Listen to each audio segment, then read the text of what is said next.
Hello and welcome to my video tutorial on watercolor pencils. Now this is going to be a very quick tutorial. This is not intended to go and be an extensive tutorial on how to use watercolor pencils, but I want to cover some of the basic techniques. The first technique is how to create a value scale using watercolor pencils. This is actually very simple. When in terms of value, you want to go from dark to light. So obviously the darkest color we can get is going to be black. The next color, I'm going to go ahead and do a red or an orange value scale. So I'm going to go ahead and I'm going to go and do a little bit of red and then a little bit of orange on top of that. And adding in the orange on its own, followed by a little bit of yellow. And as you can see, it brightens this particular color right here. Now, this is how you would lighten up any color on the color spectrum.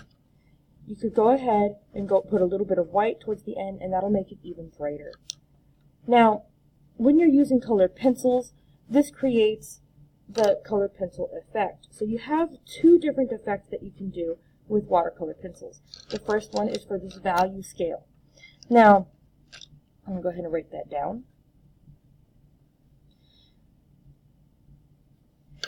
Once you add water to this value scale, and I'm going to go ahead and just do it on the bottom half using fresh clean water, making sure I have a nice clean brush. Always run your brush at the bottom of your cup in a circular motion to go ahead and clean up any excess and wipe off any excess of the water onto a paper towel.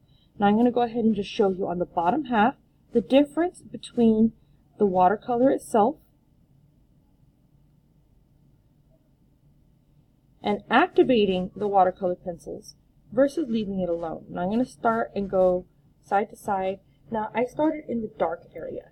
Now the reason I'm doing this is going to be because I wanted to show you the difference in starting dark and making the rest of the color value darker and going light and making the color value lighter.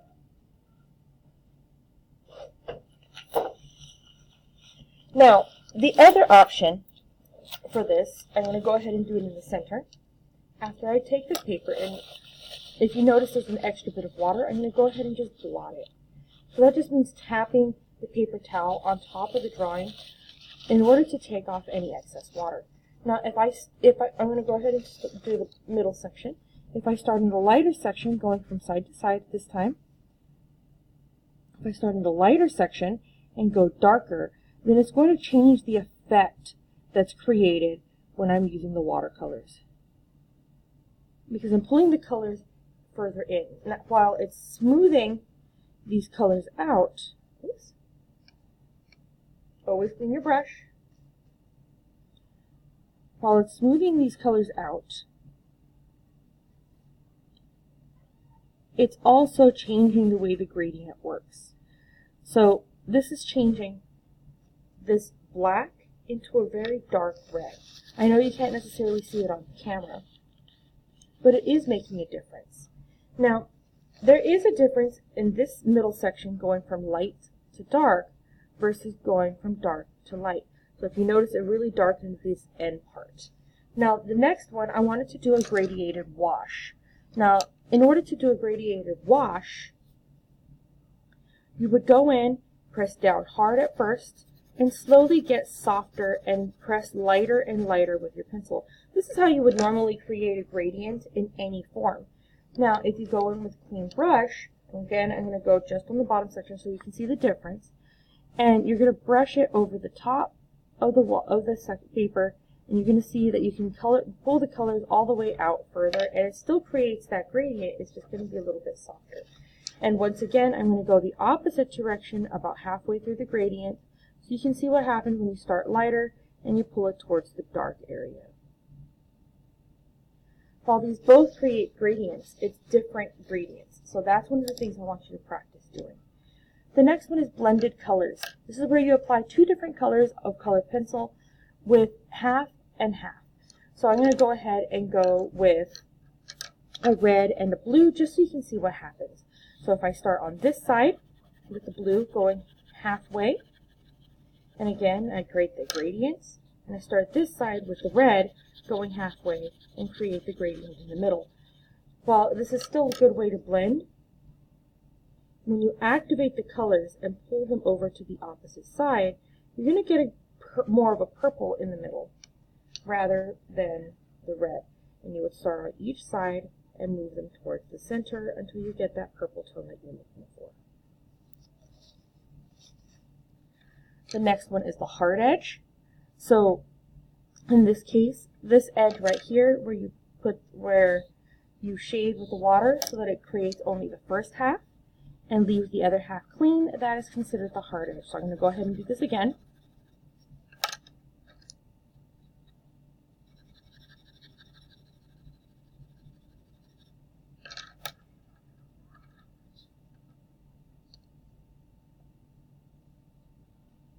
Okay, and if I blend it this way and then stop, it's considered a hard edge. The next one you have is the flat wash. That's very, very simple. That is just covering an area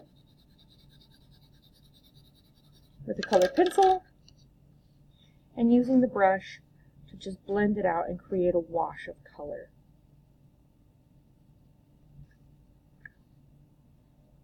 This right here would be an example of a gradiated wash. And the last one is to go in with wet paper. So I'm going to go ahead and wet the paper first. And then apply the watercolor pencil on top of that. That allows you to keep some of your definition, but makes for a very, very soft line. Now, when you're drawing anything, you have the last option of being able to use, so let's say, for example, I'm going to go ahead and draw a little bee, going in with yellow. Oops. Drop the pencil. I'm going to draw a little bee so you can see the example. So I'm going to go ahead and start by making a little circle of yellow here, circle of yellow here, circle of yellow here. Then I'm going to go ahead and add my little details.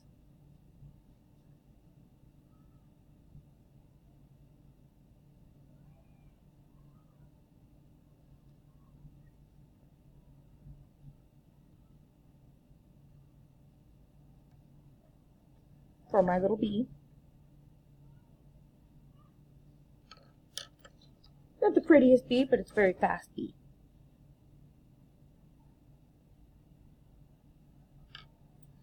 Now, one of the things that you can do is you can go in, if you use a black colored pencil, you can go in and use this to your advantage, pulling the color up only on the bottom half to create shadows instantly within your artwork.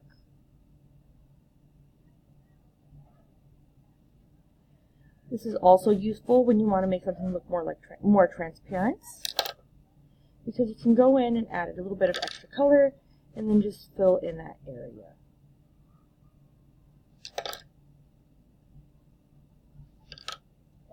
So these are all the examples in terms of using watercolor pencils. Please make sure that all of your objects are recognizable for this particular project for this class. Thank you very much, and I hope to see you next time.